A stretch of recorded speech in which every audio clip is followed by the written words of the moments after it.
દિવસની નિમિત્તે હું તમારી સમક્ષ એક એવા મહાન ક્રાંતિકારી ચંદ્રશેખર આઝાદ જેમણે પોતાના મસ્તક પર ગોળી દાગતા જરા પણ અટકાવટ ન કરી હતી તેમના વિશે હું તમારી સમક્ષ ચર્ચા કરવા જઈ રહ્યો છું તો તમે ધ્યાનથી સાંભળો એવી હું આશા રાખું છું। વક્તૃત્વની શરૂઆત કરતા પહેલા હું તમારી સમક્ષ એક પંક્તિની રજૂઆત કરવા માંગુ છું જે આ પ્રમાણે છે। मत पूछो जमाने से कि क्या हमारी कहानी है, मत पूछो जमाने से कि क्या हमारी कहानी है, बस हमारी पहचान तो यही है कि हम हिंदुस्तानी हैं। ब्राह्मणों खरेखर तो योद्धाओं, सेनापतियों અને મુત્સદી રાજનાયકો રહ્યા છે। આમ જુઓ તો ક્રાંતિકારી યોદ્ધાઓમાં અડધાથી વધારે બ્રાહ્મણો જ રહ્યા છે।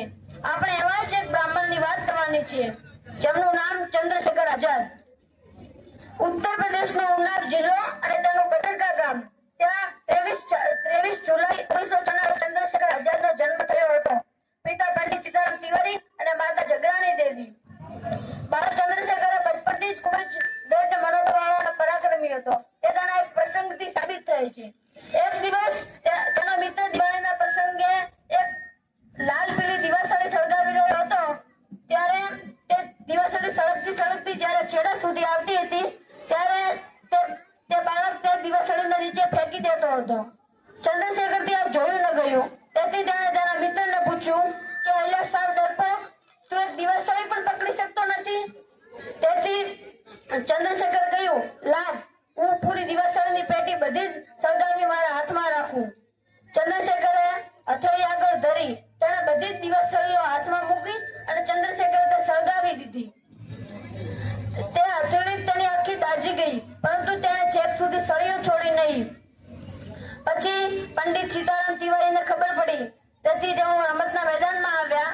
ચંદ્રશેખર સમજી ગયો કે પિતા હવે આવી ગયા છે, હવે આવી બન્યું તેથી ચંદ્રશેખર પાસેના જંગલમાં જતો રહે છે। પછી તે આવે છે અને તેના માતાના ઘરે લાવી અને ઉપચાર કરે છે। આ વાત ઉપરથી મને એક વાત યાદ આવે છે કે જીવનમાં બધું હોત પણ જો માતાનું વહાલ ન હોત તો જીવન એમ મીઠા વિનાના વ્યંજન જેવો થઈ ગયો હોત। ચંદ્રશેખરનું મન ઘરમાં ન લાગ્યું તેથી તેઓ કાશી પહોંચ્યા અને કાશીમાં તેઓ ગુંડા ટોળીમાં હોટલમાં પ્યાલા રકાબી ધોવા કે બીજા કોઈ ઘૃણિત કાર્યમાં જોડાયા નહીં પરંતુ તેઓ એક સંસ્કૃત પાઠશાળામાં જોડાઈ ગયા જ્યાં તેઓ સંસ્કૃત ભણવા રહેતા હતા। કાશીમાં ત્યારે ઘણી બધી એવી શાળાઓ હતી જ્યાં સંસ્કૃત ભણવા સાથે જમવા અને રહેવાની પણ વ્યવસ્થા હતી। તેઓ તેવી શાળામાં દાખલ થઈ ગયા।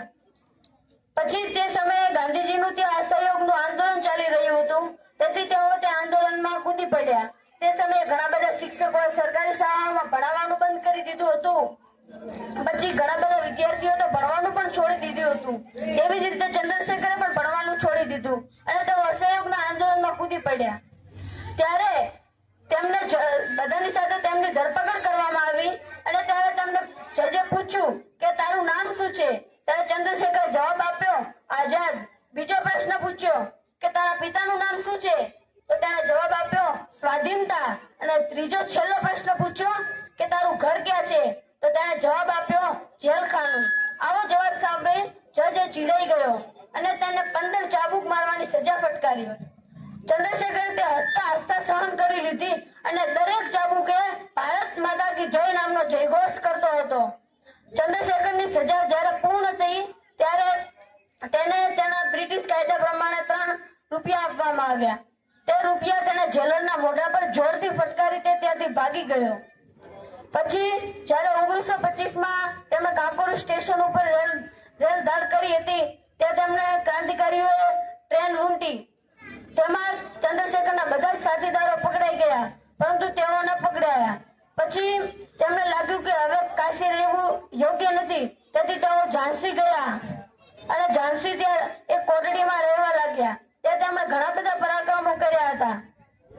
પછી તેમણે ત્યાં એસેમ્બલીમાં ભગતસિંહ અને બટુકેશ્વર દત્ત દ્વારા જે બોમ્બ ફેંકાયો હતો તેમાં પણ તેમનું ઘણું બધું તેમની જ યોજના હતી તેમાં તેમનું ઘણું બધું યોગદાન હતું।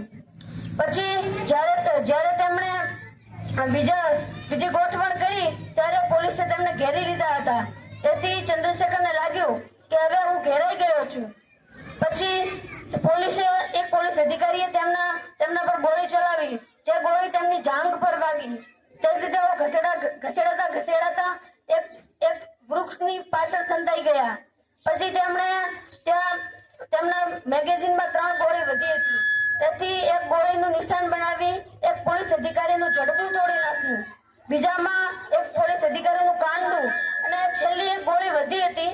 તેથી તેમણે વિચાર્યું કે હું આ ગોળી ચલાવી દઈશ અને હું જો જીવતો રહીશ તો પોલીસ અધિકારીઓ મને પકડી લેશે અને ક્રૂર યાતનાઓ આપશે તથા મારા સાથીદારોના નામ બોલાવશે.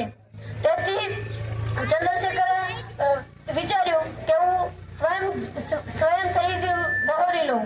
તેથી ચંદ્રશેખરે પોતાના મસ્તક પર ગોળી ધરી અને ઘોડો દબાવી દીધો.